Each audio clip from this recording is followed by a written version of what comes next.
What if the same book that taught Gandhi peace taught the Nazis how to kill without guilt? Heinrich Himmler, head of the SS, read the Bhagavad Gita every night, not for peace, but for justification. But how did the German warlord fall in love with the ancient Hindu scripture? That story begins with a few scholars, a mistranslation, and a fantasy about Aryans ruling the world. In the 1800s, German scholars became obsessed with Hindu texts.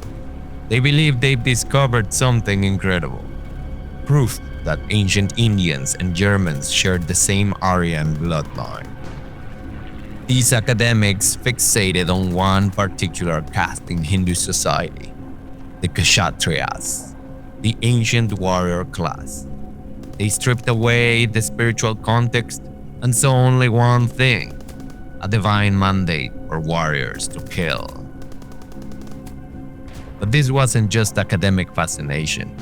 This was preparation. Heinrich Himmler discovered these ideas as a young man. And to him, the Bhagavad Gita wasn't just scripture. It was a mirror. Krishna's call to duty became his moral license. He didn't just read it occasionally. He carried it everywhere. Every single night, this architect of the Holocaust would read passages from one of humanity's most sacred texts. He called it his High Aryan Canto. But what he did with that belief, that's the truly disturbing part. Heinrich Himmler ordered 1,000 copies of the Bhagavad Gita printed for his death squads. He believed the Gita proved that killing wasn't evil if done without emotion. Himmler's obsession went deeper than anyone imagined. He read the Vedas, Buddhist texts, and believed in karma and reincarnation. He thought he was cosmically chosen. He even planned to build meditation centers for SS officers, mixing ancient Hindu practices with Nazi ideology. Through his SS research wing, he recruited leading Sanskrit scholars. These weren't random fanatics. These were respected academics who helped him weaponize sacred philosophy. And then came the ultimate perversion.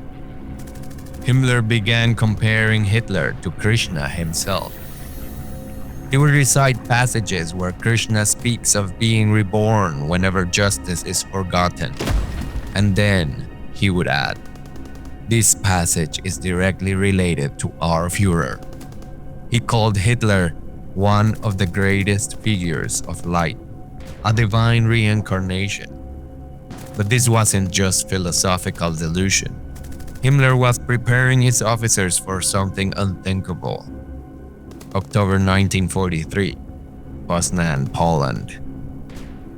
Imagine 100 SS officers, stone silent in a room thick with cigarette smoke. Himmler stands before them, not with orders, but with scripture. He opens his speech by invoking the Bhagavad Gita. He tells them that when destiny calls, they must act brutally and without pity, without regard to blood relationship and friendship, just as Krishna commanded Arjuna to kill his own family members in battle. But then comes the most chilling moment. After discussing the planned murder of unworthy human beings, his code for Jews, Himmler looks at his officers and says, "These deeds will not inflict any damage in our inner selves, our souls, and our characters." He turned Krishna's teachings about detached action, meant to free the soul from ego, into a psychological permission slip or genocide. He convinced them they could remain pure while committing the ultimate evil. And here's what makes it worse.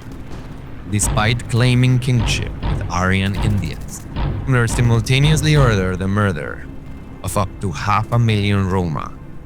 people of actual Indian descent. When confronted with his contradiction, Nazi ideologists simply reclassified the Roma as the dark-skinned untouchables, rather than the light-skinned Aryan conquerors they claimed to represent. The same man who read about universal compassion every night orchestrated the systematic murder of the very people whose ancestors wrote those words. The deepest strategy? Everything Himmler claimed to find in the Bhagavad Gita was the exact opposite of what it actually teaches. While Gandhi found non-violence and universal love in the same text, Himmler extracted a blueprint for ethnic cleansing. The Gita teaches ahimsa, non-violence toward all beings. It speaks of seeing the divine in every person. It preaches compassion, not conquest. Himmler hated Christianity partly because it preached compassion for the weak and brotherhood of all men. Yet he simultaneously worshipped a Hindu text whose core message was exactly that: universal compassion and divine presence in all beings. But this wasn't the end, not even close, because the Gita wasn't the only sacred text Himmler claimed. He had his eyes on something older, more mysterious: Tibetan Buddhism, and it would lead the SS into the mountains of Tibet, searching for something far stranger than enlightenment. But here's what should terrify us the most. These ideas didn't die with Himmler. Today, neo-Nazi groups still cite the Bhagavad Gita, not for peace, but for power. They're still twisting sacred wisdom into justification for hatred. This story reveals something crucial about the vulnerability of sacred texts when stripped from their cultural context. Any wisdom, no matter how profound, can be weaponized by those who seek to justify the unjustifiable.